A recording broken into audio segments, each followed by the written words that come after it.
Nick Bosa had a coming out day on us. He's gonna be. It's almost like he was looking forward to playing against Baker. You could tell he had some pent up aggression about the college stuff. Yeah. You think? Oh my goodness.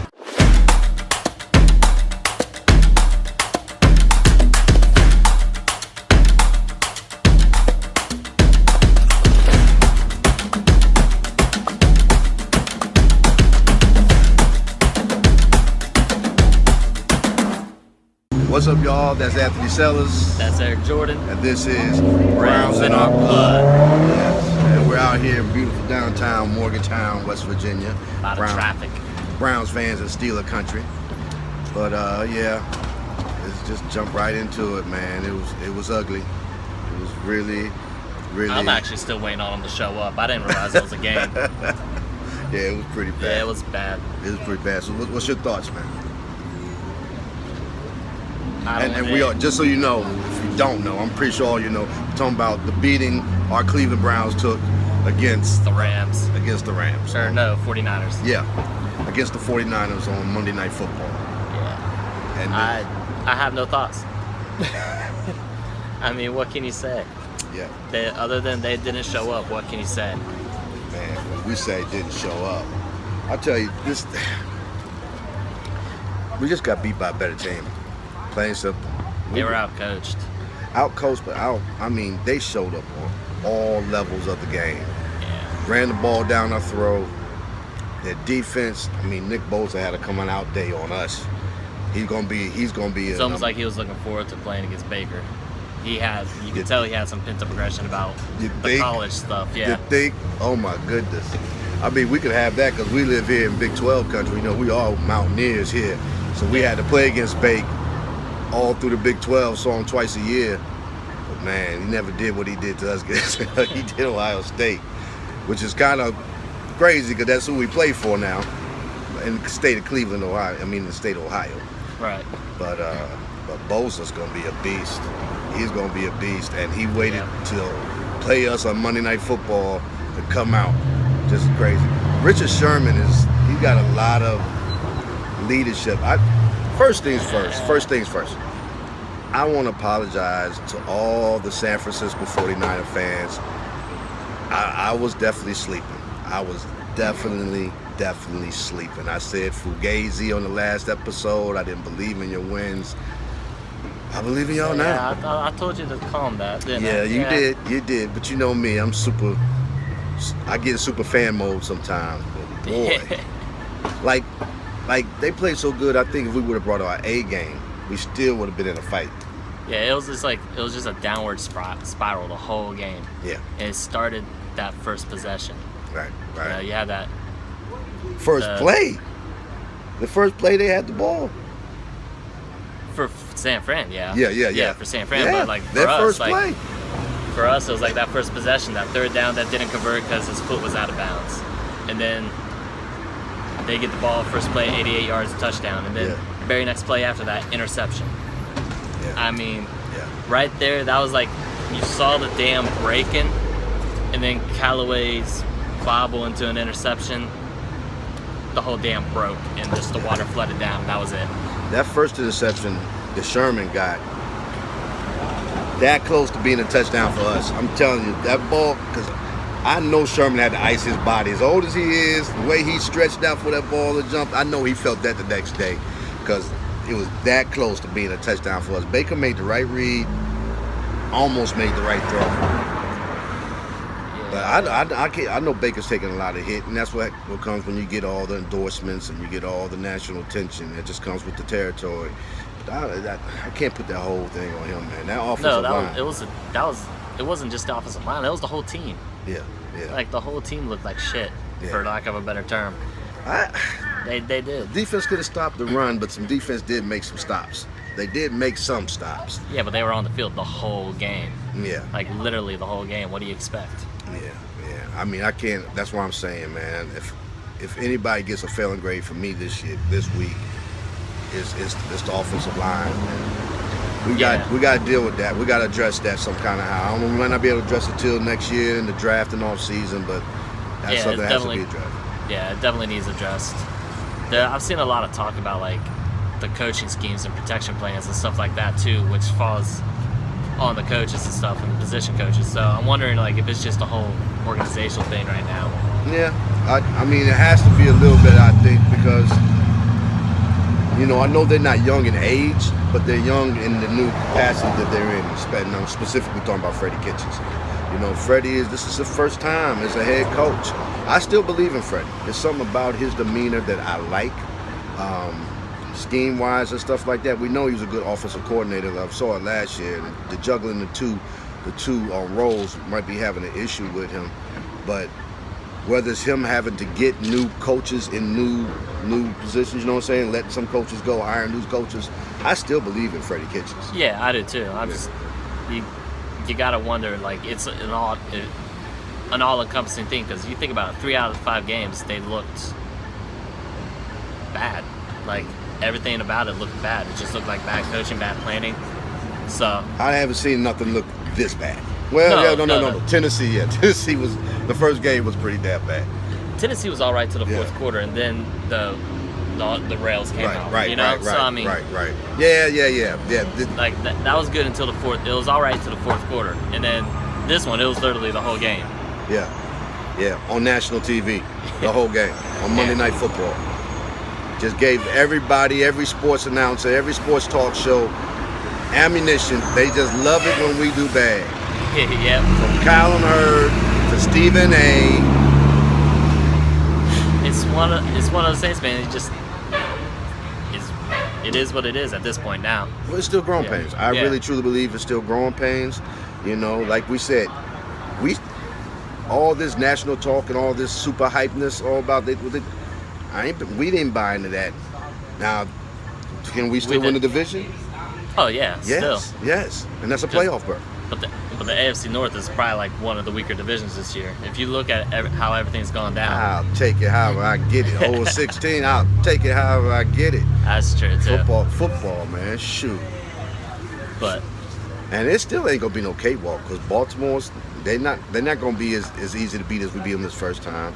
And the Steelers are not going to be an easy win. They just got to be prepared. Whatever they got to do, they got to get prepared and get right, because that's what it. To me, it's coming down to preparation. Yeah. Like the way they're looking at it, comes down to preparation. So whatever they're doing during the week isn't working. Yeah, it's true. It's true. It's true. But I even with that, I'll go back to. I just think it's part of being a young team, being a first-time head coach. You just can't rush some of these things. Some of the things are just going to be on-the-job training, on-the-job learning, and that's what I think we're going with some of this stuff.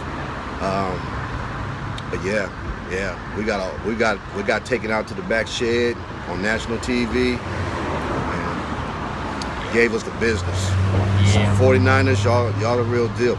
This was a game we really needed too, because these next 2 games they're tougher to see wins come than losses. Well, you do that. It's a lot easier to see us losing these next 2 games than it is to see us winning them. So yeah, if you did when we predicted, like I predicted 10-6, you definitely didn't see this San Francisco 49 team showing up like this. Definitely didn't see a 4-0 49ers team, and then a team as good as that executed as good as they did on Monday Night Football. Running game was amazing. Garoppolo really didn't do anything to make me say he's special like that. Kittles is the real deal, though. Kittles is the real deal. That running game's the real deal. I left Tevin Coleman on my bench. But you know what? He was still, out as good as he do, he still wasn't the best player I had on my bench. But, best player I had in my lineup. All right, so what you think about upcoming, we'll let the big truck go by. So what you think about the upcoming home game against Seattle Seahawks, where Russell Wilson has been balling? Well, I basically just said it. I see it as a loss a lot easier than I see a win, especially with the way that the preparation and everything that's gone on, like the way they've looked, and over half the games, I feel like it's more of a loss. So you predicting we lose? Yeah, I think we're going to lose this game. Okay. Okay. But that's nothing that wasn't expected before the season. This is one of the losses you had in your Yeah. What was your season record you said? I can't remember. Okay. I have to go back and look at that. I know it was 9, right? Maybe 9. You didn't have double digits, did you? No, I think I did. Yeah, I don't know. I just don't remember. Mine was 10-6. I don't know. That looks like that might be. Yeah, I don't see us winning this one. I do though. I see us winning beating Seattle. Because I just think we're a good home team, and I think I just don't think Russell Wilson, yes, scares the hell out of me. Everybody else around him, I don't know. The defense, yes, they're real, but I don't know. I feel like we're gonna see some baked magic, and I think we're gonna come back and respond. I think we're gonna respond, and I think we're gonna beat Seattle. We need one of these next 2 games, because being 3-4 into the back half of the schedule is a lot easier than being 2-5.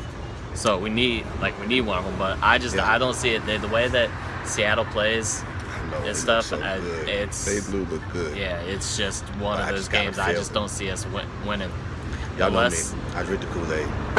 Unless Myles Garrett, like the front 4, can do something and get a lot of pressure on them and can keep them contained in the pocket to get pressure that way and not let them out, then I don't see it a lot. I just don't see a win. And a lot of Chris Carson, and we haven't been stopping the run. The way Chris Carson been banging it out. And they improved their line over the past couple of years too. So DK Metcalf is showing up. Ty Lockett, it can get a little spooky, but I think we're gonna pull it out. I think our stars are gonna show up. I think our defense is gonna show up. They need to show up. And the point of the fact, the thing is, when we do show up, when we do bring our A game, we can play with anybody. And I'm gonna tell you right now, I had us upset New England. I know I'm jumping too further, but I do have us upset New England. I wouldn't jump right now, but I'm still with it because I just know when it clicks, we can compete with anybody. It just hasn't clicked yet. We've seen some potential of what could happen. When it clicks, we're a problem for everybody. Baltimore's a perfect example of when it clicks, because it clicked there. Right. And we racked up 40 points. I mean, the Jets, we just were more talented than, Yeah, like San Francisco. And I don't even think San Francisco was more talented than us, but they were definitely more disciplined and just executed. Yeah. Well, let's talk some fantasy football. We really was hoping John Harper, could be here with us, because not only did he win our fantasy league this week, he goes by the Man Bear Pig. That's just got so much going on in the name. But he also is a Seattle Seahawks fan, and we wanted to get his insight. But right now he's in graduate school, actually at business college, and has finals this week. So the young man has to stay focused. Did not make it, but if you want to play fantasy football with us, the description's down in the link. We've been playing every week. Had a full roster, and people been winning money. And this week, Man Bear Pig, John Harper, he won. In second place, my arch rival, my arch nemesis, Gary Wolf, Boomer, he got second place. And our newest member, who just joined last week, got third place. That's Lane. Congratulations, Lane. Don't get used to it. He's making a strong showing. Second the first week, and then third this week. Yeah. Johnny, you're gonna jump up that leaderboard quick. Yeah, he's see trying to. What happens. And overall in first place, trying to take my championship, is this guy. He is right now leading overall in fantasy football. Only by 11 points. Only by 11 you're points. You're in second. Yeah. So somebody's gonna get the title this year. Or maybe not. Yeah. Maybe it's just be me giving it to me. Johnny's in third. Yeah. Well, he does third already? Yeah. Go ahead, Man Bear Pig. Hope you do good on your finals, but I hope I bust your butt in fantasy football. Pause. Yeah, that was bad, dude. Yo, if you want to watch the show, make sure you go to our YouTube channel, Monstalung Soundvizion. You can get all our videos there. Subscribe, like, comment. Comments are the best part. We love talking to y'all, talking Browns football about y'all in the comments. Also, Hyphen Podcast Group. If you're into listening to podcasts and you'd rather hear us and not see us, go to the hyphenpodcastgroup.com. All our shows are also there in podcast form. And yeah, man. So for a win this week, hope they prove me wrong. Yeah. I hope they prove me wrong. I hope we prove you wrong. Because I got us beating Seattle. I hope we do. I don't see it, but I hope we do. Yes. Young men get together. We'll be focused. Hope we have a good week of practice. And come on, Brownies. You got to beat these Seahawks. Yes. Once again, that's Anthony Sellers. And that's Eric Jordan. And this is Browns in Our Blood. Let's go, Brownies. Let's rebound, get back to it, get focused, do what we got to do. Messed it up on national TV. We got to make up for it. So like a big a win against Seahawks and a win against the Patriots to do it. Yeah, that would do it. Yeah. But